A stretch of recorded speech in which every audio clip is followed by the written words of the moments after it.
Welcome to the Honest Health Podcast with your host, Jeffrey Burke.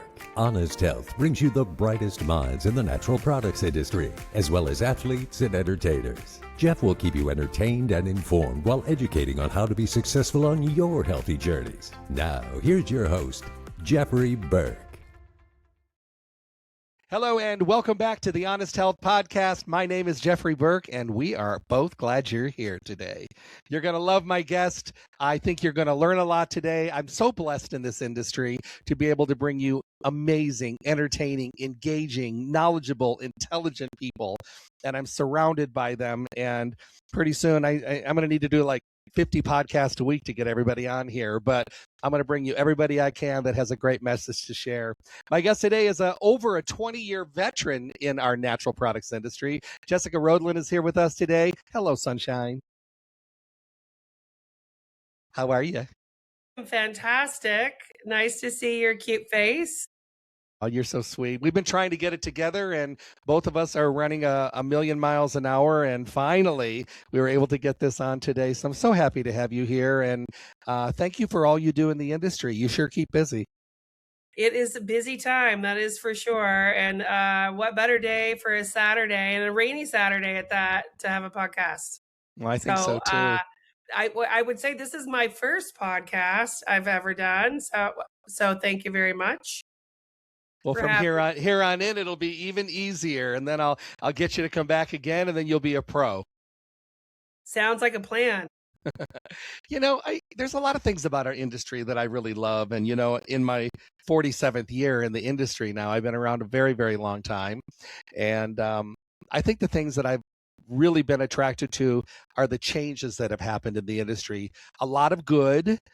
Some probably not so good, but every industry has some things that are not great. But, you know, what have you seen in your 2 decades that have changed for the positive?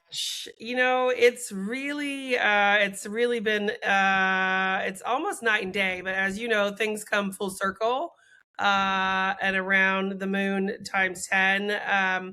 When I first started, Expo West was half Arnold Classic, half Expo West. So it was a breakout of a lot of different things. The trends, protein comes, protein leaves, right?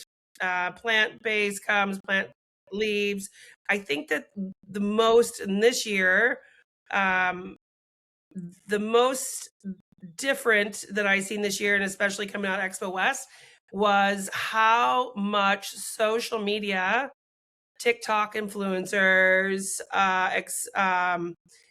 influencers, there were more influencers at the show than there were buyers. And I think a problem, maybe not a problem, but brands don't have a story anymore that are telling what they're doing and why they're doing it. And that's one part that I feel sad about. So the change is, it's different. You know, and I agree with that. You know, being in education myself for well over 4 decades, and, you know, before I'm a podcast, I had a radio show for 42 years, you know, so I've been around the block with, you know, we didn't call it social media, we just called it a radio show. But we launched hundreds and hundreds of lines with hundreds of different companies, and that's wonderful. But what I see today, to your point, and I think it's really important, is that a lot of companies do not use traditional educators anymore. And the traditional educators, I think personally, are the people that are making a difference, because they're out there, they're doing Zoom trainings, which are great, but they're still doing a lot of the in-person staff trainings and aisle trainings and dinner trainings and consumer lectures. And they're trained to give the proper and legal information to pass on to the stores.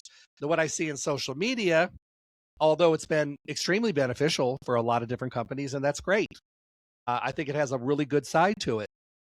But I think sometimes there are people dispelling information that sometimes makes me cringe a little at some of the things that I hear being said, and being said by people that don't have any training, and also people that are giving information that may be promising things that are, you know, maybe too big to be promised.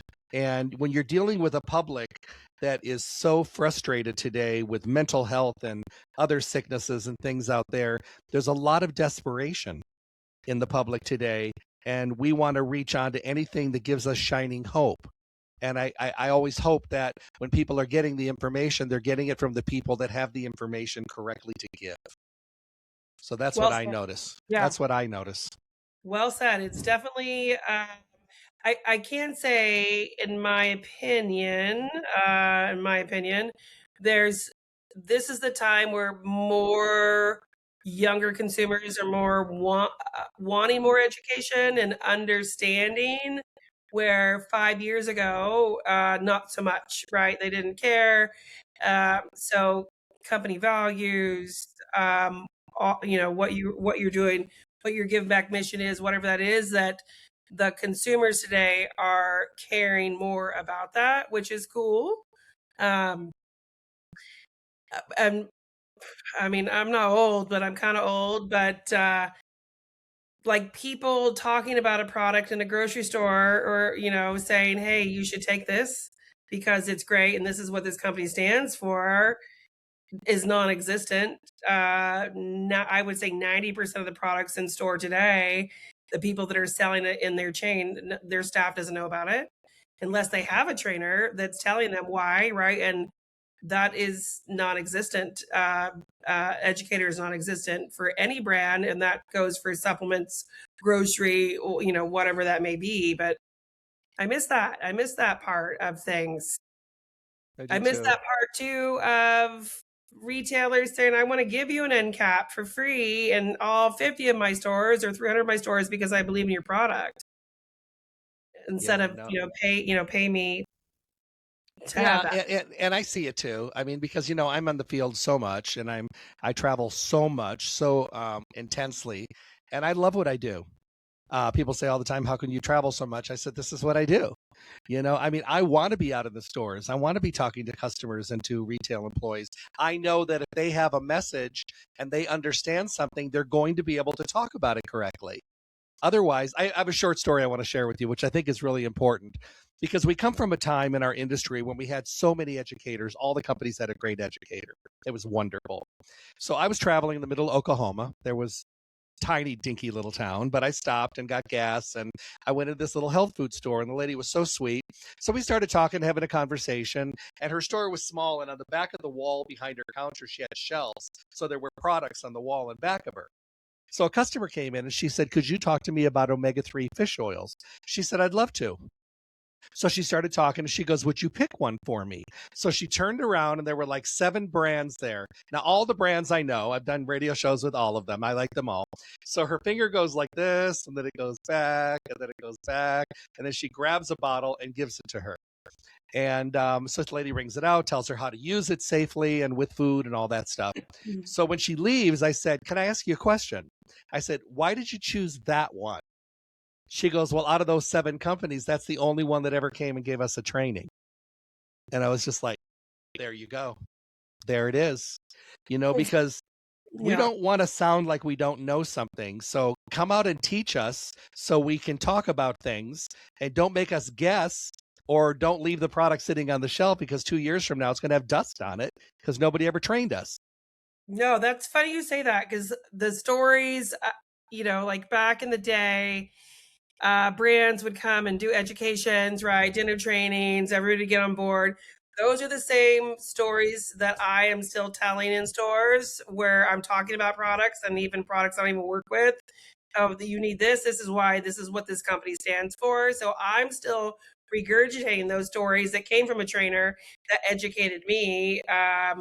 And my kids actually are now saying those same stories when I'm talking about products and they're trying to tell their friend about something. So it sticks, and it's important. It's definitely important.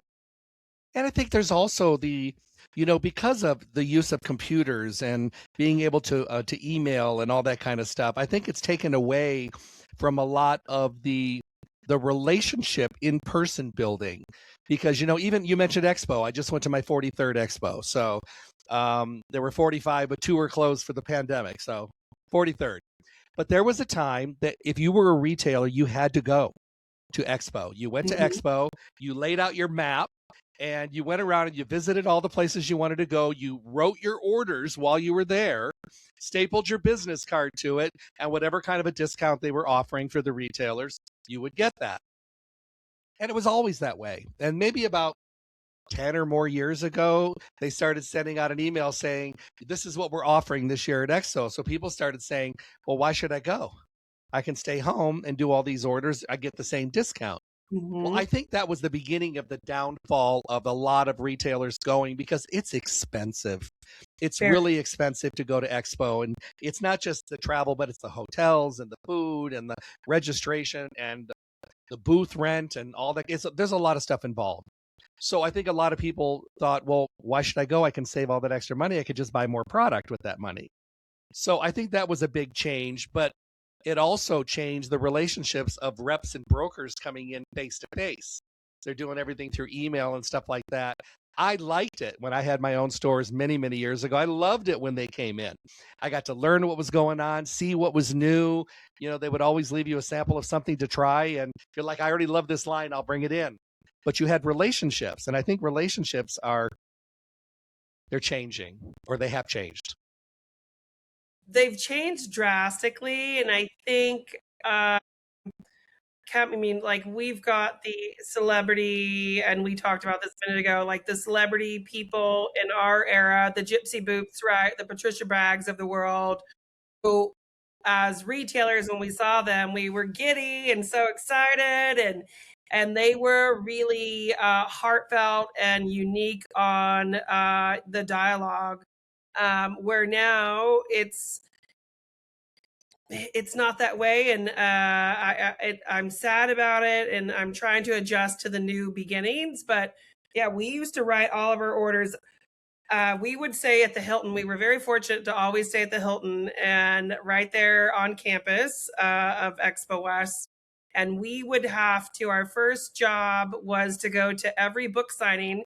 And I was thinking about that today. There's no more book signings at Expo. Nobody's doing that. And we would get author signatures, and then we would resell those in store, those books, to pay for our trip, where getting that message out is not there anymore. I guess I always tell my kids, I lived in the best generation with the best music, and very fortunate. So we lived through that era, which we're very fortunate to be through that experience. Definitely different times. You know, it's just, and I've seen so many changes as well. And I've seen amazing technology. We've seen amazing delivery systems now today. We've seen shelf stability on probiotics, which I never thought we'd see. You know, there's a lot of things today that weren't even a glimmer in our eye a decade or two ago. And we have more possibilities now. We're a much stronger industry. We're stronger. People think of us differently than they did 30, 40 years ago. I remember being in Westwood at one of the stores in Westwood, like 1980. 81, and the doctors would come to the back door at night to get their vitamins because they didn't want their colleagues to see them in the health food store. I mean, you know, so things have changed, you know, and it's been a lot of change. I'll give you one that relates directly to you. Is there was a time that you would go in a health food store and you say, I need a snack, and there'd be like 3 different kinds of chips, 2 or 3 different kinds of beverages, and maybe 4 candy or protein bars. Boy, has that field changed. Lord. So much. Like significantly. One thing I am excited about, I would say, in this new world of natural foods, is that there's a lot of founders in food and grocery, protein bars, chips, that are challenging ingredients and putting things out there that would have never existed before, and making things better and cleaner and different. Which is really cool to see. And it's cool to see so many new brands emerging to replace all those brands that were in the past. Like I remember making, remember the brand Fantastic, the packaged foods, and they used to have, I was a vegetarian for many years, and I tried to get my husband years ago to come over to the green side, and I made him a filet mignon out of the Fantastic Foods filet package, where you just shape the meat stuff together, right? You just added the water. And that was revolutionary back then. And now I don't even know if that brand, Fantastic Foods, even still exists. I haven't seen it before anywhere. So changing. So it's nice to see all the new products that are coming and really kind of being disruptors in their space. What's new in beverages? What's hot in beverages now? Because I mean, people are into beverages now. Couldn't get people to drink anything before other than soda, and now people are into healthy beverages. What's hot? There is a lot of cool new stuff happening, and beverage is a really hard category. I think 2% of most beverage companies make it to 5 million. So it's a lot of hopes, right? And good products that come in, and hopefully a retailer gravitates towards your product to get it out there. And a mission, I would say, one of the cool new brands that there's this new brand called, and I'm Jason, I'm giving you a plug here, Moonblade. And he's the first brand I've ever seen that is using organic button mushroom as his fiber or as his preservative. So he has no preservatives, and mushrooms are his preservative. Nobody's ever done that before in the space that I know of. A lot of retailers already have commented like nobody's doing this, and he's got some cool stuff. So I would say what's hot right now is THC beverages. Very. Protein coming out of Expo West. Protein is everywhere. Protein sodas, protein waters, protein everything is coming out of our ears. But so I think THC is the new thing. It's been, we've got the farm law. That's not the right word, but whatever the statute, right, for government. California, I don't think is allowed to sell those beverages, but I know there's a chain that's selling some of those beverages back east that are making quite a bit of money on that, which is kind of crazy. Well, and more states have come on. I mean, obviously, THC is not federally legal yet everywhere, but it's legal in many places. And what kind of flips me out about California is THC is legal in California, so that's kind of interesting. It's a night and day that they won't allow it, right, outside of the pot shops, if you will, dispensaries. Yeah.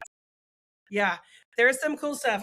We just came across, and I'm drinking this right now in my cup. And this is not a brand that I work with, but I did meet them at Expo. 10. I don't know if you can see that.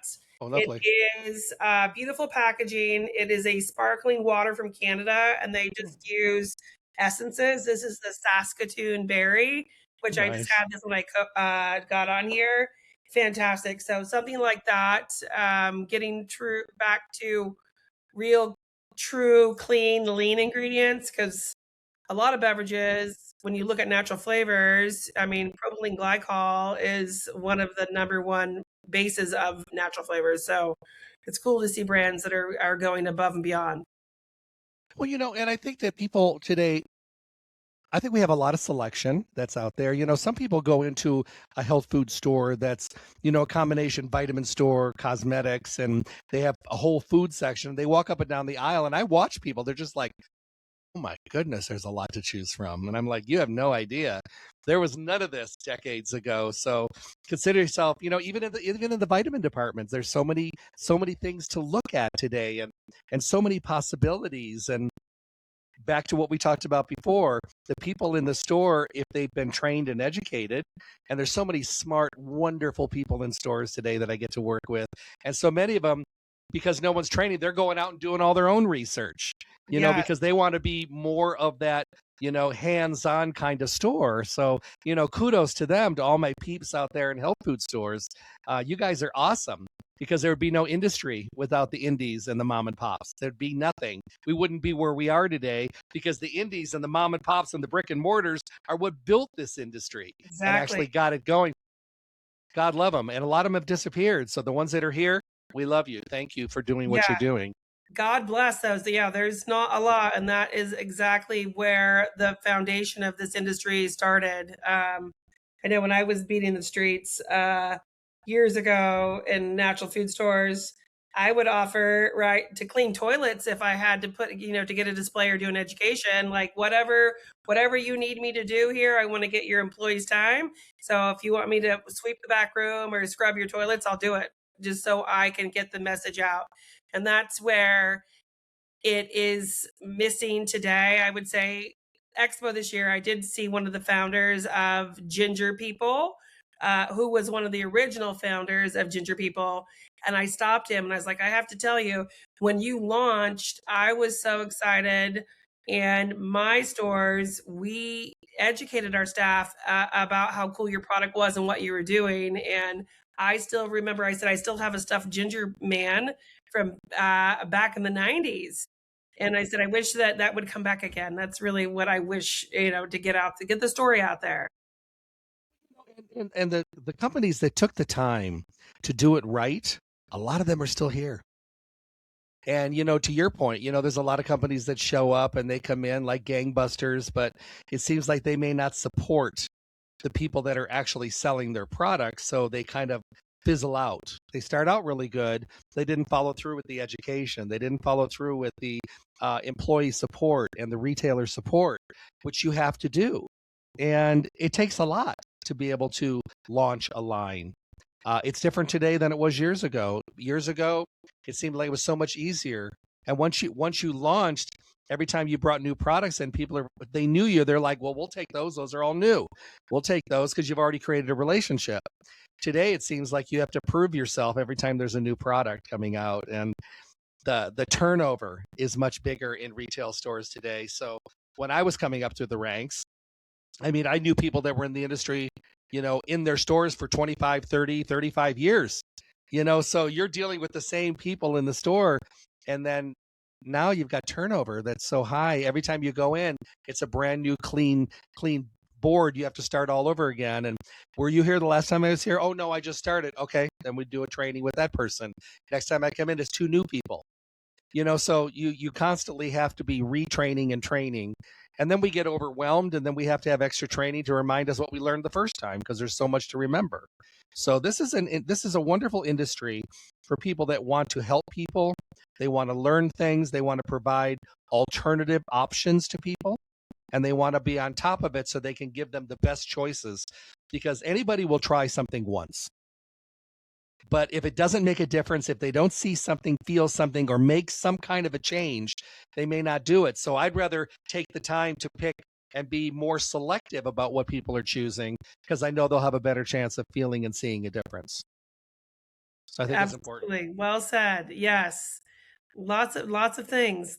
Great products. There was a brand, and it's not in business any longer. And he would always come and do his demos, the founder, and he would give you, it was supplement, it was chakra foods, and it was emptiness. And he would come and set up. The next day, customers would come back in tears, like, I've never had an experience like that. I want to buy a case, 10 cases.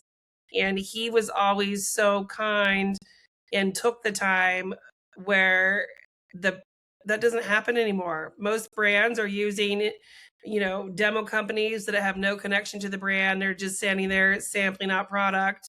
And as you know, feet on the streets, right? You need to be in store with somebody who's has a direct connection versus just selling in a product at corporate level and getting it pushed out.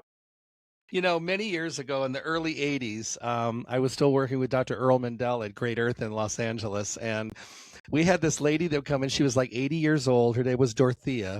And she would do protein shakes in the West Hollywood store on Saturday mornings. And she would mix milk and egg protein with unfiltered apple juice and frozen strawberries and ice. And she was there, and she would throw lecithin in there and yeast in there. And she would have stacks of these protein powders and everything stacked up. and everything. And she would come in and mix them, and people loved her. She would sell 200-300 cans of protein powder every Saturday. Everybody came in to see her, and she had such a passion about it. Every batch was measured perfectly, and she would line the cups up and pour them like she was a bartender. She was hysterical. But that doesn't happen anymore. To your point. No, people are paying $30 for a smoothie in some places, unmentionables. Those are the good old days. Mm-hmm. The good old days where you could even, I don't even know any place that you can find bulk lecithin anywhere, first of all, right? That's one of those things that are non-existent.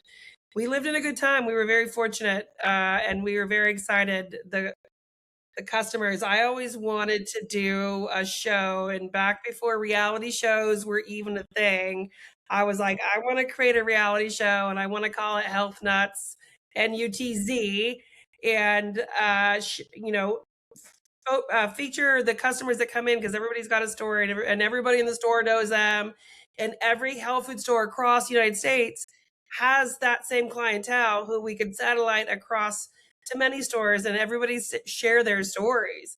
Yeah, it would have been a cool thing. I still think it's so if anybody makes it, I'm coining that show, Health Nuts. It's still a very possible thing. Well, there was also, to your point, there was a time when you could be in a health food store and people were very happy about the results they got with what they were doing. And someone would be there and they would just jump in and start talking to people about something that they were looking at or holding, and like, I've been using that for a couple of years. It's fantastic. And I was just like, I would just stand back and watch the customers talking. I thought to myself, this is fantastic. And I don't see that anymore either. No. Well, how many times, right, did you ever, I'm sure you have, somebody come in and be like, hey, I got this rash. Can you check this out? Or, I got this going on. Can you check this out? I know my husband was like, I'm not going in public with you anymore, anywhere, because people stop you and ask you what to do for something. And those were good times when people really believed in products and ingredients. And now everything, as you said, everything's on the internet now, and everybody is self-soothing themselves. For the health food store was your number one spot to go outside of the big P word, Somebody said to me the other day, I heard it again, and I haven't heard it in a while, and they said, well, during the pandemic, only healthy people went to health food stores. And I'm like, are you crazy? I said, everybody went, and if they were really sick, a lot of them went to the health food stores also, because maybe they didn't have insurance, couldn't afford insurance, or they didn't want to use any kind of medications from the doctor. They just wanted to get healthy. So the people that were in that first line of defense during the pandemic in the health food stores, God love you for what you did, because you were there every day keeping people healthy and providing hope. So I still thank people for that. Yeah, that was a strange time. I know we won't get into it, but I would say that, even growing up in natural foods and staples, even for my kids who are now 20 and 17, I used to put a straw in a BioK at 8 months old and, here, suck it down. My kids started oregano oil when they were 2, and still this day, still do it when they're not feeling good. They know exactly where to go. So it's those things that I appreciate experiencing, and now I'm glad I know that my kids, when they get older, their kids will be taught the same thing. A tree hugger, I guess, right? Yeah, and like I said, as much as I point finger and tongue in cheek the tree huggers from the Woodstock area and from the early 80s, I was there. Please, I was part of that as well, and so I can only point a finger at myself. But honestly, I'm so happy to see the metamorphosis of this industry that I've been a big part of, and to be able to get quality products into the hands of the people that need them the most, and get the messages out, because I think that that's really vitally important. And I've been very vocal, and I've been very visible, and it's okay, because of the fact that it's making a difference. Someone said the other day, they said, people listen to your radio show that you've never met. I said, true. And I said, people will see my podcast that I'll probably never meet. You just have to put out the information, and hopefully people will will read it, listen, learn from it, or identify with it, and they'll walk away. Whether we meet or not, the message is still put out. Which is a good message to have. I think so. Absolutely. Well, I always tell my kids, we all put our pants on the same way, Mhm. and you're always meant to stand out and not blend in. Remember that. And I wouldn't catch my daughter wearing a leopard print sequin jacket right now, but I know that when she gets in her 20s, she probably will. Life's too Those- short to have fun and be True. unique. Sing it to the rooftops. Well, I think I want to thank you so much. This has been fun. Of course, we're great friends, and I have great respect for what you do. Before we go today, number one, will you come back and see me again? Yes. Okay, cool. I'm going to hold you to that. Number two, if you were to leave the planet today, what would you, Jessica, want to be remembered for? I would want to be remembered for spreading love and light and happiness. That says it all, and that is so you. So I love that. I hope you guys enjoyed this today. There's nothing better than having a great spirited, engaged conversation with someone that you know and someone you love, and being able to spread that message. I think that's fantastic. Remember, you can go to my webpage, drjeffreyburke.com. You can tap on the Honest Health, take you to all my platforms. You can also go to my YouTube channel. Remember, if you go, subscribe. Subscribing is important because it gives me more visibility for my awesome guests. So definitely do that. And while you're there, click on some of these amazing interviews that I've had. I've been very, very blessed, heavenly blessed to be able to have this on. And keep your eyes open because I'm telling you, there's some absolutely amazing upcoming episodes. They're coming your way. So stay tuned. Jessica, thank you. I love you. Thank you for being here today. I love you. Stay tuned for more information from the Honest Health Podcast with Jeffrey Burke. And make sure to check back often for interviews and conversations from the guests we all want to hear from. I'm John the Announcer. Thanks for listening.